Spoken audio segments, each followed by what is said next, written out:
함께 인사 나누겠습니다. 사랑합니다. 축복합니다. 함께 인사 나누겠습니다. 사랑합니다. 축복합니다. 사랑이도 안녕. 우리 하나님 말씀 함께 해보도록 합니다. 하나님 말씀 예레미야 애가 4장 11절에서 22절, 우리 매일 성경은 토요일 본문인데 함께 보도록 합니다. 예레미야 애가 4장 11절에서 22절까지 말씀 번갈아 가면서 읽습니다. 제가 먼저 읽겠습니다. 예레미야 4장 11절부터 22절입니다. 여호와께서 그의 분을 내시며 그의 맹렬한 진노를 쏟으시며 시온에 불을 지르사 그 터를 사르셨도다.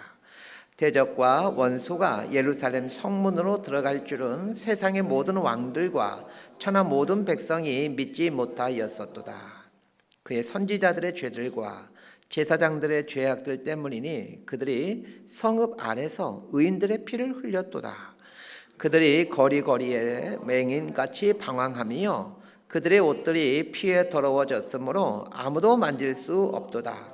사람들이 그들에게 외쳐 이르기를 저리 가라 부정하다, 저리 가라 저리 가라 만지지 말라 하였으며 그들이 도망하여 방황할 때에 이방인들이 말하기를 그들이 다시는 여기서 살지 못하리라 하였도다. 여호와께서 노하여 그들을 흩으시고 다시는 돌보지 아니하시리니 그들이 제사장들을 높이지 아니하였으며 장로들을 대접하지 아니하였음이로다. 우리가 헛되이 도움을 바람으로 우리의 눈이 상하며 우리를 구원하지 못할 나라를 바라보았도다. 그들이 우리의 걸음을 엿보니 우리가 거리마다 다닐 수 없으며 우리의 끝이 가깝고 우리의 날들이 다하였으며 우리의 종말이 이르렀도다. 우리를 뒤쫓는 자들이 하늘의 독수리들보다 빠르며 산 꼭대기까지도 뒤쫓으며 광야에서도 우리를 잡으려고 매복하였도다.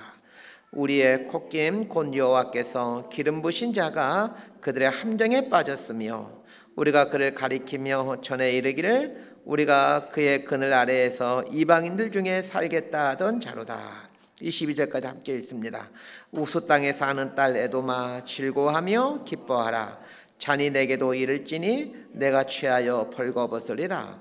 딸 시온아 내 죄악의 형벌이 다하였으니 주께서 다시는 너로 사로잡혀 가지 아니하게 하시리로다.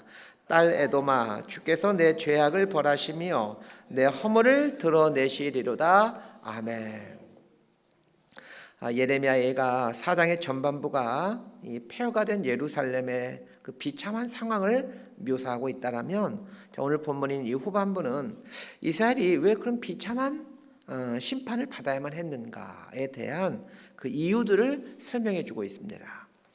오늘 본문을 통해 하나님께서 왜 그토록 사랑하셨던 이스라엘을 심판하셨는가에 대한 그 이유들을 알아서 우리의 삶에서 이 심판의 이유가 될 만한 것들을 있다라면 제거해가는 이런 결단들이 있었으면 합니다. 선지서를 보게 되면 그 이스라엘 죄를 적나라하게 지적한 내용들이 선지서에 아주 많이 나타나게 되는데, 그 이스라엘의 죄를 적나라하게 지적하고 있는 그 이유 중에 하나는 성경 앞에 서 있는 하나님의 백성들에게 깨달음을 주기 위함이죠. 혹 너희 안에 또 네가 속한 공동체 안에 이런 죄는 혹시 있지 않니? 이런 걸 찾아서 이제 그것들이 있다라면 찾아 제거해 갈 수 있도록 하기 위함입니다. 자, 오늘 본문 다시 11절부터 16절까지 천천히, 이게 참 내용이 어려운데 무슨 내용인지 생각하면서 함께 읽도록 하겠습니다. 시작. 여호와께서 그의 분을 내시며 그의 맹렬한 진노를 쏟으시며 시온에 불을 지르사 그 터를 사르셨도다. 대적과 원수가 예루살렘 성문으로 들어갈 줄은 세상의 모든 왕들과 천하 모든 백성이 믿지 못하였었도다. 그의 선지자들의 죄들과 제사장들의 죄악들 때문이니 그들이 성읍 안에서 의인들의 피를 흘렸도다. 그들이 거리거리에서 맹인같이 방황하며 그들의 옷들이 피에 더러워졌으므로 아무도 만질 수 없도다. 사람들이 그들에게 외쳐 이르기를 저리 가라 부정하다, 저리 가라 저리 가라 만지지 말라 하였으며 그들이 도망할 때에 이방인들이 말하기를 그들이 다시는 여기서 살지 못하리라 하였도다. 여호와께서 노하여 그들을 흩으시고 다시는 돌보지 아니하시리니 그들이 제사장들을 높이지 아니하였으며 장로들을 대접하지 아니하였음이로다. 아멘. 11절에 보면 바벨론에 의해 예루살렘이 황폐화된 것을 가리켜서 하나님께서 그의 분을 내시며 그의 맹렬한 진노를 쏟으시며 시온의 불을 지르사 그 터를 사르셨도다. 이렇게 말하고 있습니다. 거치로 보면 강대국인 바벨론이 약소국인 이스라엘을 침략하여 유린하고 또 황폐화시킨 걸로 보여집니다. 세상에서 흔하게 일어나는 일들이 이런 모습들이죠. 그러나 예레미야 선지자는 그렇게 해석하지 않습니다. 하나님께서 분을 내심으로 하나님의 진노가 쏟아진 것이다, 이렇게 해석을 합니다. 우리에게도 이런 영적인 안목이 있었으면 합니다. 우리 삶에 일어나는 일들을 하나님의 사건으로 해석할 수 있는 안목이 있었으면 합니다. 그렇다고 모든 일에 영적으로 그렇게 하라는 그런 뜻이 아닙니다. 어떤 성도님들의 말을 들어보면 영적으로 이제 그런 말들을 자주 하시는 분들이 있죠. 이런 단어를 많이 쓴다고 영적인 사람이 되는 건 아닙니다. 저희 작은 어머님이 계시는데 예수 믿은 지 그렇게 오래되지 않은 한 10여 년 정도 된 것인 것 같은데, 산기도를 처음 교회를 다니는데 산기도를 열심히 다니는 그런 교회에서 처음 신앙생활을 하게 되었습니다. 가끔 저희 작은 어머니 뵐 때가 있는데 대화 중에 늘상 하는 말이 영적으로 이런 말들을 아주 그냥 쉬지 않고 하게 됩니다.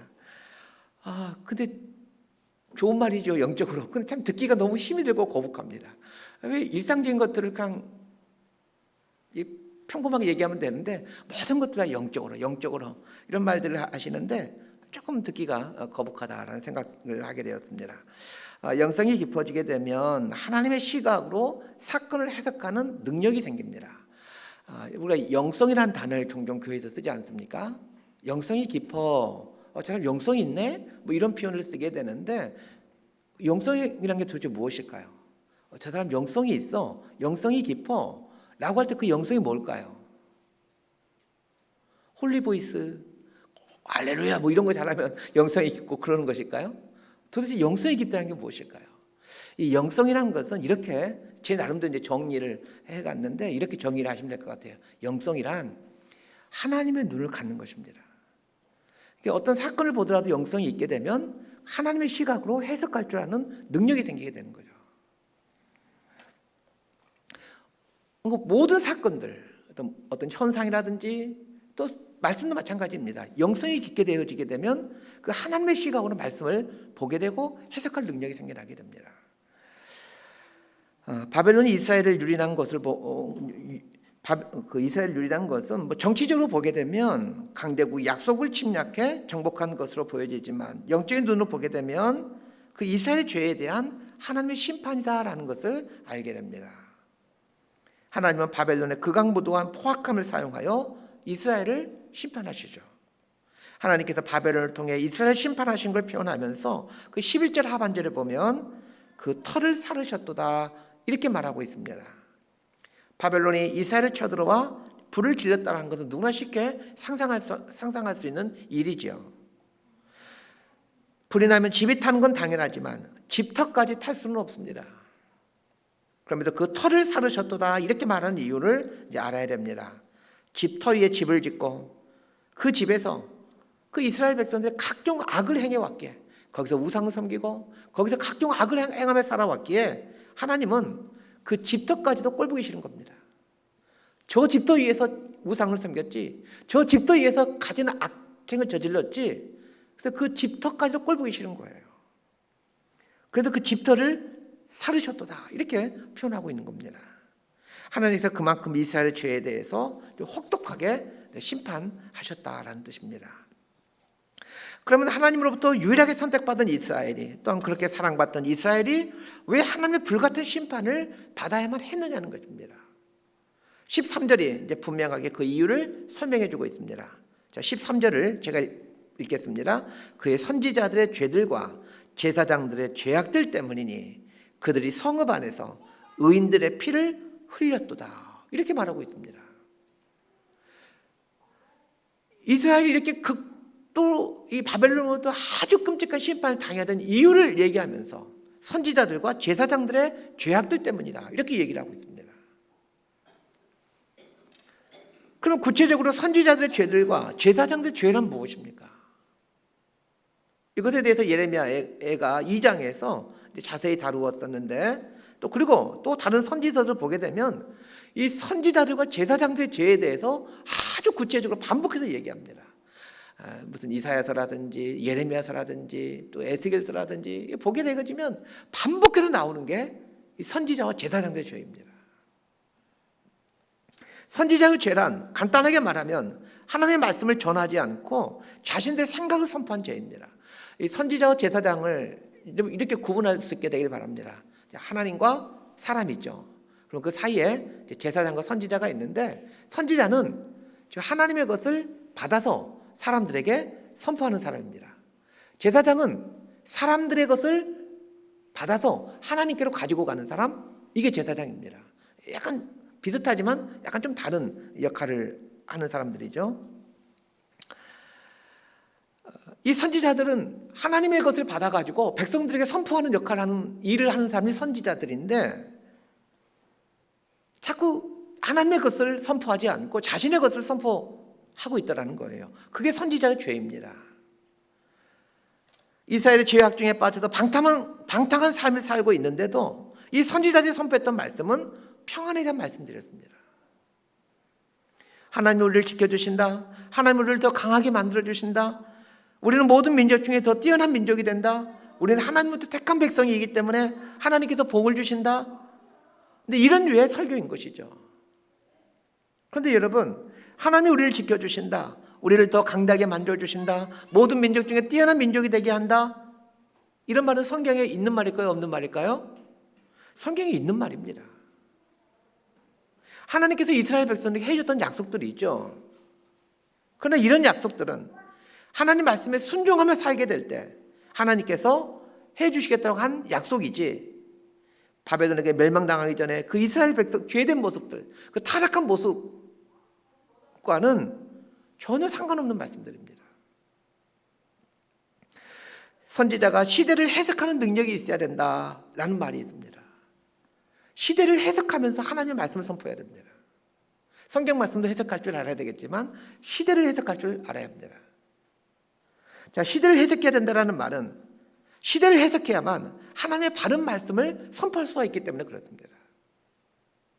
하나님은 이스라엘 백성들에게 그 말씀들을 주시는데 복에 대한 말씀도 주셨지만 저주에 대한 약속, 저주에 대한 말씀도 주셨습니다.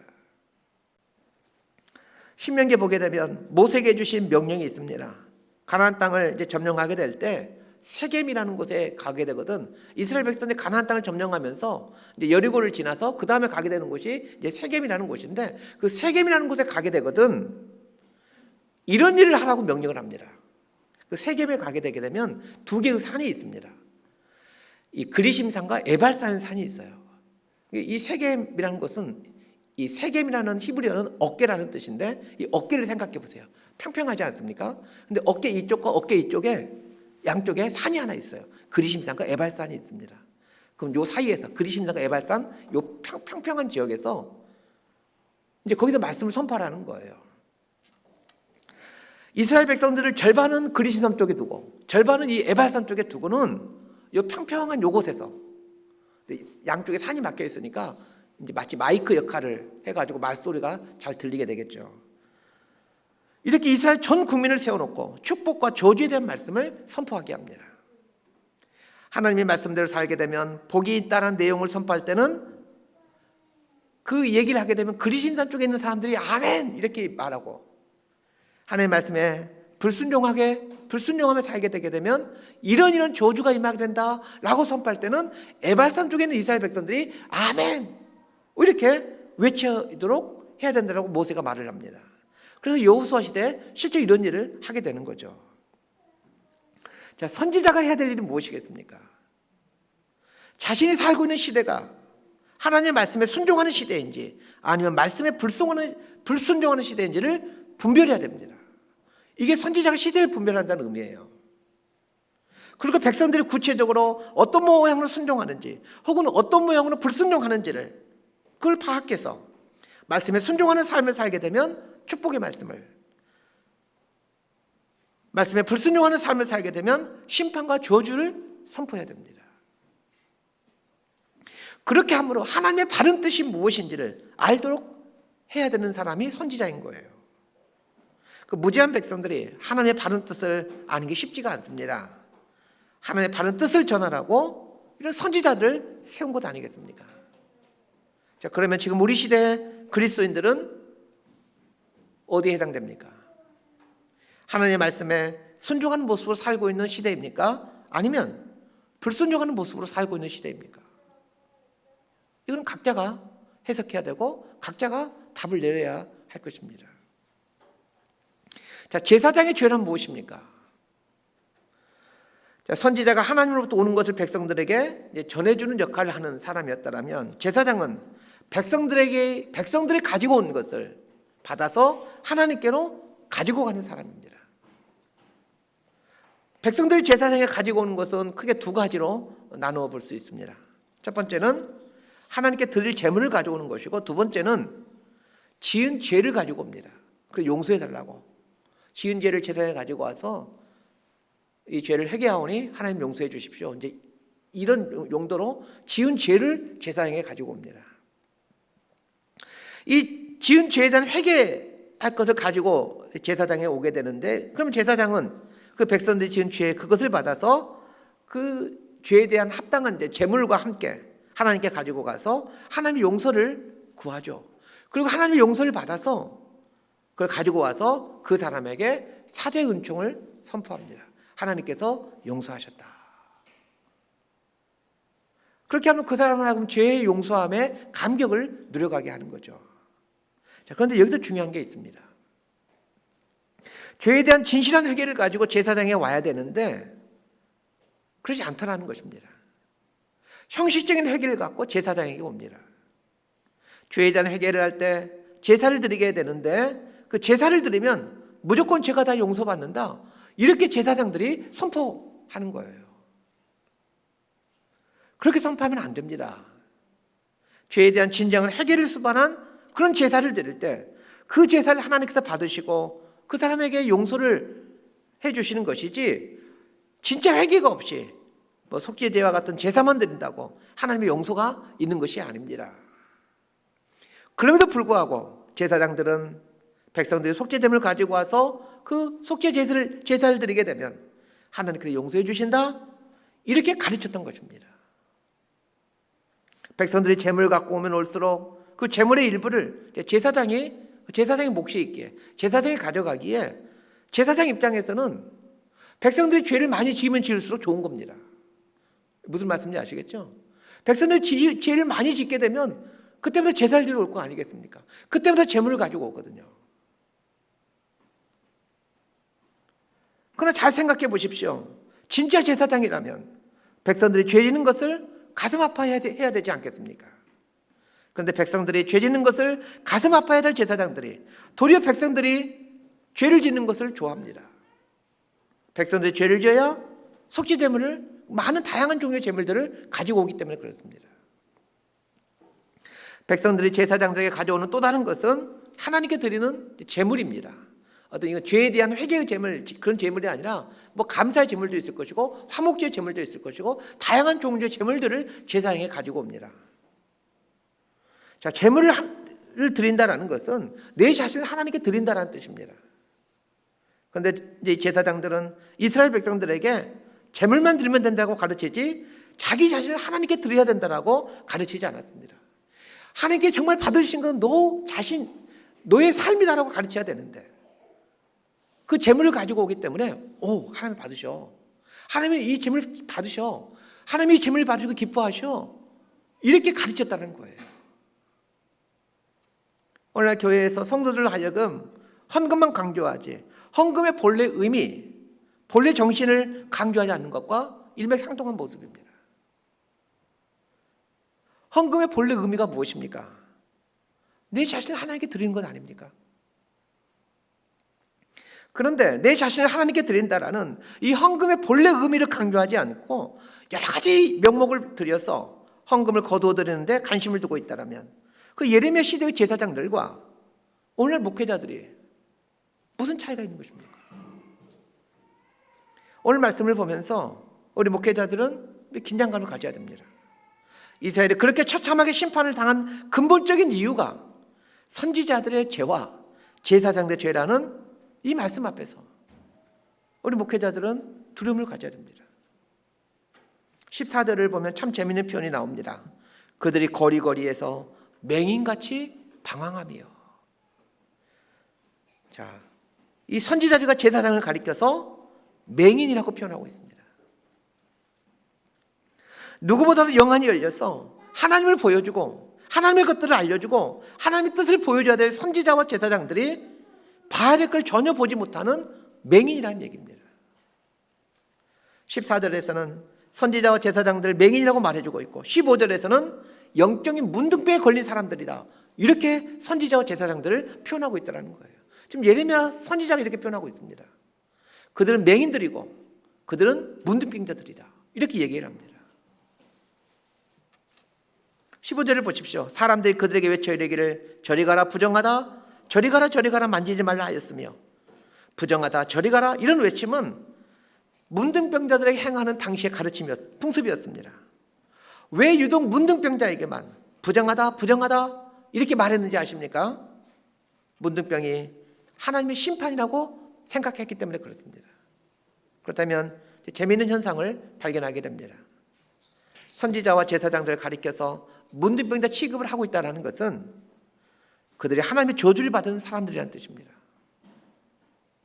그런데 선지자와 제사장들은 하나님의 특별한 부르심을 받은 사람들이고 누구보다도 하나님의 은총을 받은 사람들이라고 여기고 있지 않습니까?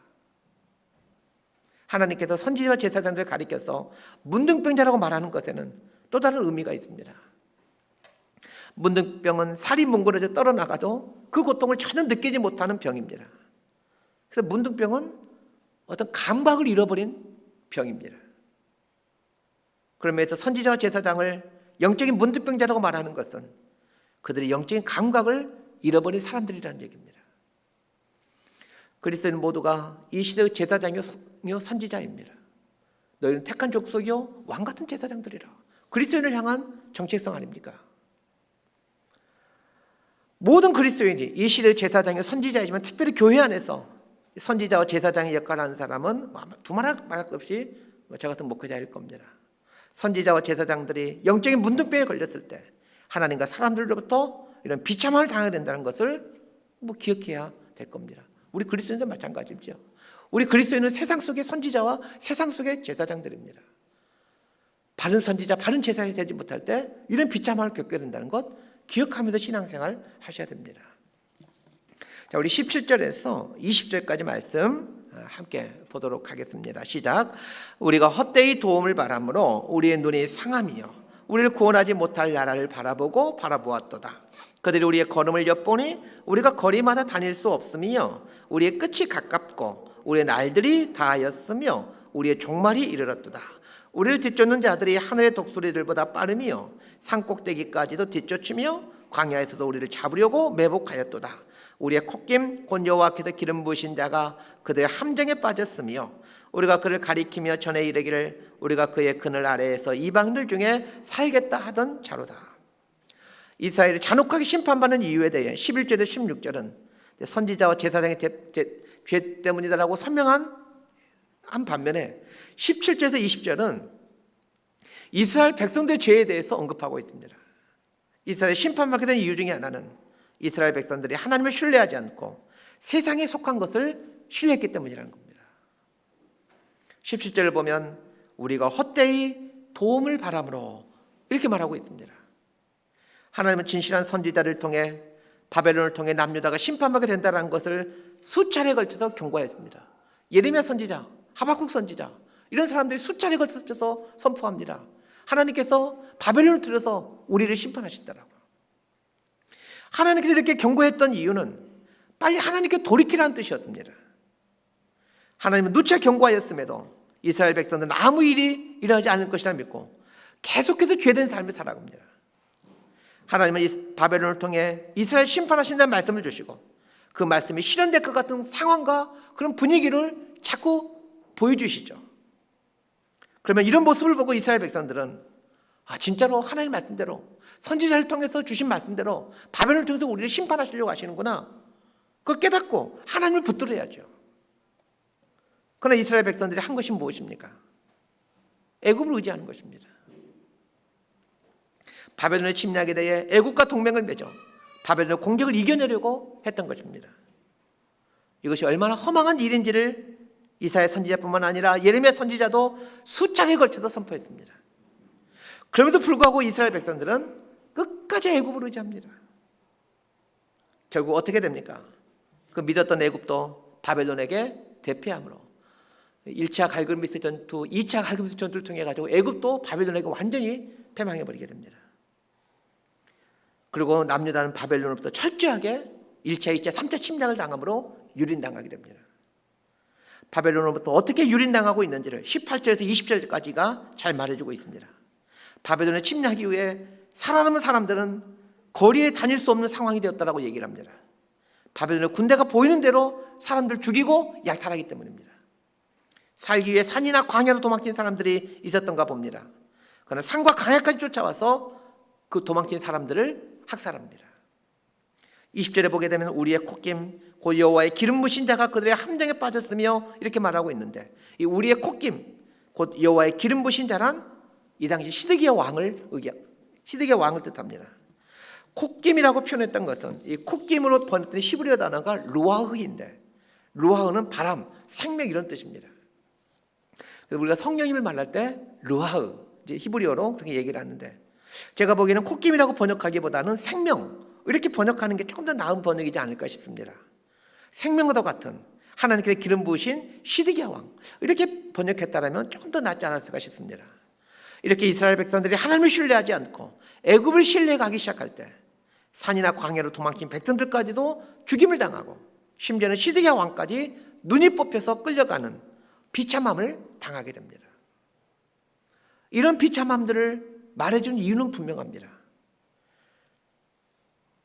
하나님의 백성들이 하나님이 아닌 세상을 의지하며 살게 될 때 그 결과가 얼마나 비참한지를 깨달아 알라는 뜻입니다. 말씀 정리합니다. 하나님께서 바벨론을 통해 남유다를 철저하게 심판하십니다. 남유다가 심판받은 가장 큰 이유는 영적인 지도자들인 선지자와 제사장들의 죄 때문이었습니다. 죄를 즐기며 살아가는 이스라엘 백성들에게 하나님이 얼마나 죄를 싫어하시는지, 그리고 죄에 대해서 하나님의 심판이 있다는 것을 선포해야 할 사람들이 그 사람들이었는데 축복과 번성과 번영을 선포했습니다. 하나님의 말씀을 전하는 사람들이 무너지면 그 사회는 더 이상 희망이 없게 됩니다. 왜냐하면 설교자는 그 시대의 양심이기 때문에 그렇습니다. 그러면서 우리 사회가 참 걱정이 됩니다. 설교자들의 양심이 점점 무뎌져 가고 있기 때문에 그렇습니다. 이스라엘이 심판받은 또 하나의 이유는 이스라엘이 하나님을 의지하지 않고 세상을 의지하기 때문이라고 말해주고 있습니다. 하나님을 의지하지 않고 세상을 의지한다는 것은 하나님의 방법이 아닌 세상의 방법을 취했다는 겁니다. 삶의 모든 영역에서 우리는 하나님의 방식을 취하고 살고 있습니까? 아니면 세상의 방식을 취하고 살고 있습니까? 세상의 방식을 취하고 있는 것이 있다면 그걸 내려놓고 하나님의 방식을 취하는 결단이 있게 되길 바랍니다.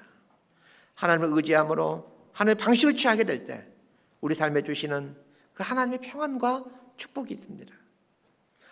이 평안과 축복을 누리며 살아가는 저와 여러분이 되기를 진심으로 소망하고 축복합니다. 기도하겠습니다. 하나님, 우리가 이 시대의 선지자요 제사장입니다. 우리는 이 세상에 어떤 메시지를 삶으로 선포하며 살아가고 있습니까? 오늘 우리 시대 그리스도인들이 이 세상을 향해 어떤 소리를 내며